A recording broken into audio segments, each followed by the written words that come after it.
शांति। मुरली का डेट है 20/5/2026।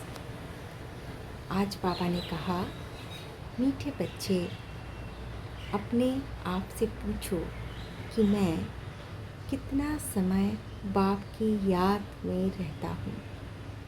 देही अभिमानी स्थिति कितना समय रहती है। बाबा आज हमें शुरू में ही पूछते हैं, हम कितने समय बाप की याद में रहते हैं। ये खुद को चेक करें, अपने आप से पूछे, माना अपने मन से। जो मन इस रोल में डूबा रहता है, इस ड्रामा में, इस रोल प्ले करने में बिजी रहता है, क्या वो समय निकलकर क्या सारे रोल प्ले करते हुए उसके अंदर ये याद, ये स्मृति रहती है कि वो ये रोल नहीं, ये रोल को प्ले करने वाली रूह है, आत्मा है, सोल है, एनर्जी है। तो ये कोई अलग से बैठ के याद करने की बात नहीं, ये रोल प्ले करते हुए खुद की अंदर स्मृति की खेल है। तो बाबा पूछ रहे हैं, देही अभिमानी स्थिति कितना समय रहती है। तो अपने आप को चेक करें। आज का प्रश्न है, तकदीरवन बच्चे ही बाप का कौन सा डायरेक्शन पालन करते हैं। बाबा ने उत्तर दिया, बाप का डायरेक्शन है, मीठे बच्चे आत्म अभिमानी भव। तुम सब आत्माएं मेल हो, फीमेल नहीं। तुम आत्मा में ही सारा पाठ भरा हुआ है।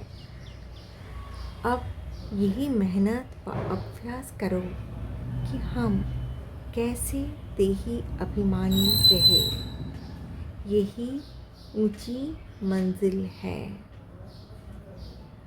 तो बाबा पूछ रहे हैं, तकदीरवान बच्चे ही बाप का कौन सा डायरेक्शन पालन करते हैं। तकदीरवान माना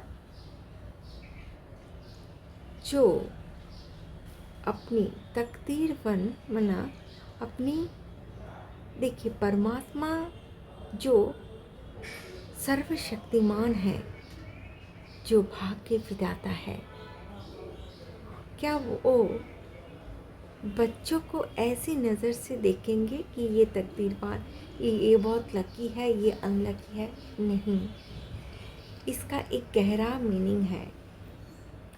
तकदीरवान मीन्स अपनी, इसको अगर ये एक संस्कृत वर्ड है, इसको अगर हम ट्रांसलेट करें तो इसका मीनिंग आता है कि जो अपनी डेस्टिनी को परिवर्तन कर सकते हैं, जिनको वो पावर है अपनी डेस्टिनी को परिवर्तन करने की। पर वो कैसे आते हैं? वो जब परमात्मा की ज्ञान को हम अपने अंदर धारण करते हैं तो वो हमारी शक्ति बनती है, और उसी शक्ति से हम अपनी डेस्टिनी को परिवर्तन कर सकते हैं। तो बाबा पूछ रहे हैं, कौन सा ऐसे बच्चे हैं, और वो कब होगा? जब परमात्मा की हर एक डायरेक्शन हम अपने अंदर सहज रीति से लेंगे, कोई बोझ की तरह नहीं। जब सहज उसको अपने अंदर धारण करेंगे तभी वो हम में वो पावर रहेगी।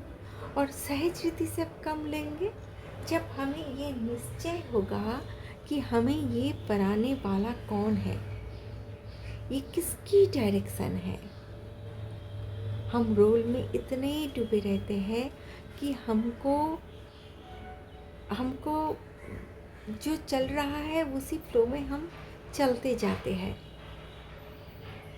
लेकिन जब हमें ये स्मृति रहे कि हमें डायरेक्शन कौन दे रहा है? स्वयं ईश्वर, वो सर्वशक्तिमान जो इस सृष्टि की रचयिता,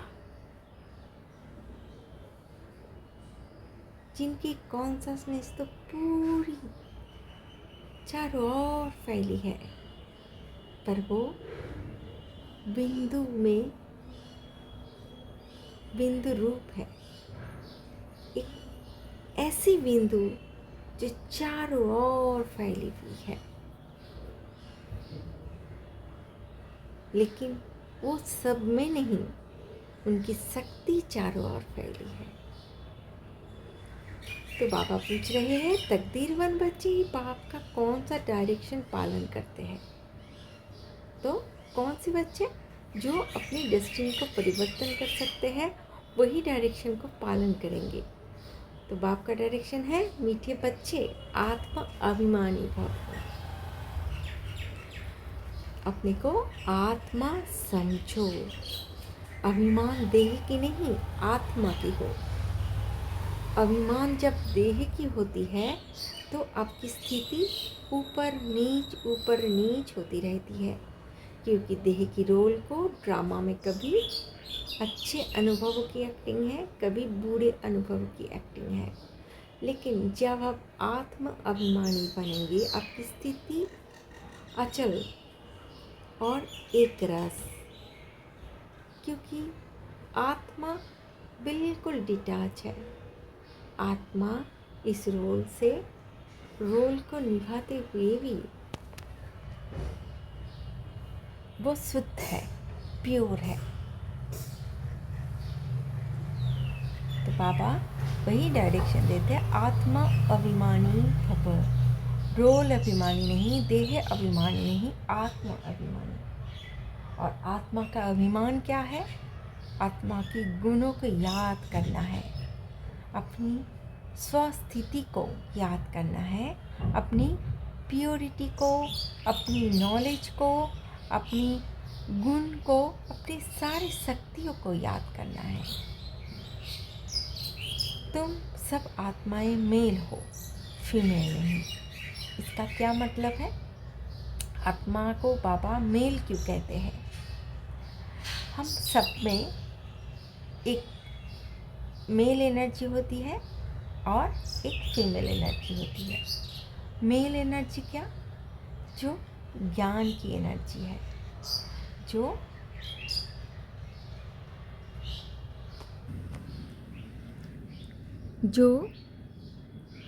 प्रोटेक्शन की एनर्जी है, जो एक्शन ओरिएंटेड एनर्जी है,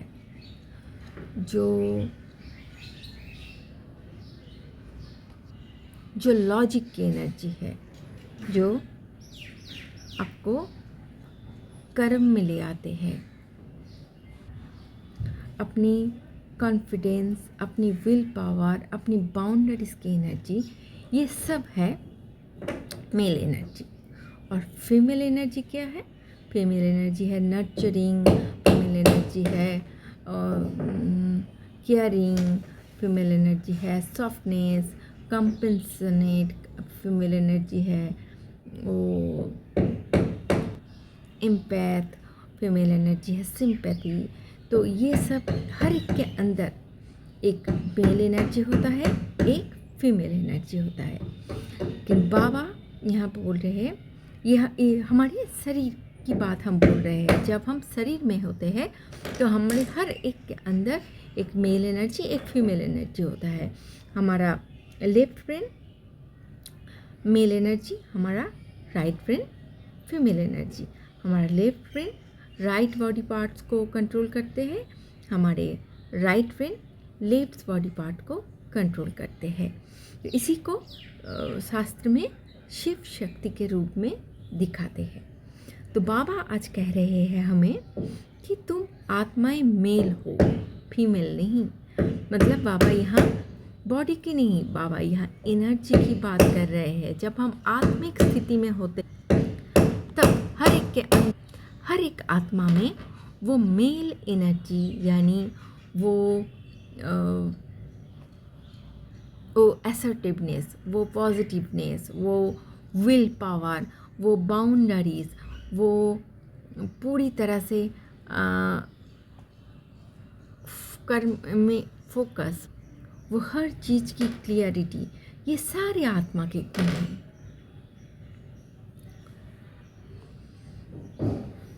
लॉजिक, ये सारे आत्मा के गुण हैं। तुम आत्मा में ही सारा पाठ भरा हुआ है। तो ये, और आत्मा में क्या है? आत्मा में नॉलेज भरपूर है। तुम आत्मा में सारा पाठ नोदा हुआ है, फुल ऑफ इंफॉर्मेशन। वो कहाँ होता है? आत्मा में। इंफॉर्मेशन क्या? ज्ञान, नॉलेज। तो एक होता है इलेक्ट्रिक एनर्जी, एक होता है मैग्नेटिक एनर्जी। हम नॉलेज को, ज्ञान को कहते हैं इलेक्ट्रिक एनर्जी, यानी ये है मेल एनर्जी। और फीमेल एनर्जी क्या है? ये जो प्यार, ये जो कंपेशनेट, ये जो नर्चरिंग, केयरिंग, ये है सारी मैग्नेटिक एनर्जी।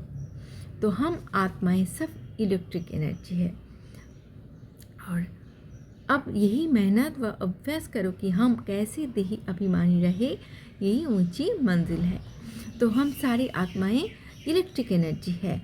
हमें मैग्नेटिक एनर्जी कब प्राप्त होती है? जब हम प्रकृति से जुड़ते हैं, ये देह धारण करते हैं, तो हमारे मैग्नेटिक एनर्जी क्रिएट होती है। तो हम आत्माएं, बाबा ने आज क्लियर कर दिया, तुम सब आत्माएं मेल हो, फीमेल नहीं। मतलब वो लाइट के सबसे टाइनी पार्टिकल, वो एनर्जी, वो जिसमें सारा नॉलेज भरा हुआ है, सारे 84 जन्मों का पाठ, सारा रिकॉर्ड भरा हुआ है, वो प्योर इलेक्ट्रिकल एनर्जी है। वो मदर अर्थ के साथ, प्रकृति के साथ जुड़कर ये बॉडी तैयार करते हैं, तब हम में इलेक्ट्रिक और मैग्नेटिक एनर्जी दोनों आ जाते हैं। तो हमारा ज्ञान मार्ग में हमारा मेन उद्देश्य ये होता है, खुद को फोकस करने के लिए, खुद को कंसंट्रेट करने के लिए अपने अंदर की दोनों एनर्जी को बैलेंस करना। अपने अंदर की ये स्पिरिचुअलिटी है। यही अपने स्पिरिचुअलिटी कोई भगवान को ढूंढने जाना नहीं है। सब समझते हैं भगवान को ढूंढना, भगवान के लिए पूजा पाठ करना, ये स्पिरिचुअलिटी नहीं है, ये तो भक्ति मार्ग है। स्पिरिचुअलिटी है, we are spirit, we are spiritual being, we are not, we are spirit, we are spiritual being. So उसी याद से, उसी याद से अपनी इस रोल को निभाना, उसी सोच से। और अपने आप ने, वो कब होगा पॉसिबल, कब होगा? जब हम खुद को पूरी तरह से हमारी इलेक्ट्रिकल और हमारी मैग्नेटिक एनर्जी दोनों को हम बैलेंस करेंगे। तो आज का मुरली बहुत इम्पोर्टेंट है। तुम आत्मा में ही सारा पाठ भरा हुआ है। अब यही मेहनत व अभ्यास करो कि हम कैसे देही अभिमानी रहे। तो ये कोई आधा घंटा, 1 घंटा बैठ के करने की बात नहीं, ये हर समय अपने अंदर की, अपनी सोच की एक कंटिन्यू प्रोसेस है। हम कैसे देही अभिमानी रहे, यही ऊंची मंजिल है। तो हमारा लक्ष्य यही है, हम कैसे अपने अंदर की मेल एनर्जी और फीमेल एनर्जी दोनों को बैलेंस करके अपने को आत्मिक स्थिति में, मैं जो हूँ, जैसा हूँ, जो मेरा ओरिजिनल स्वरूप है, जो मेरा ओरिजिनल गुण है, जो मेरी असली क्वालिटी है, उसी में स्थित रहे। यही हमारा लक्ष्य है।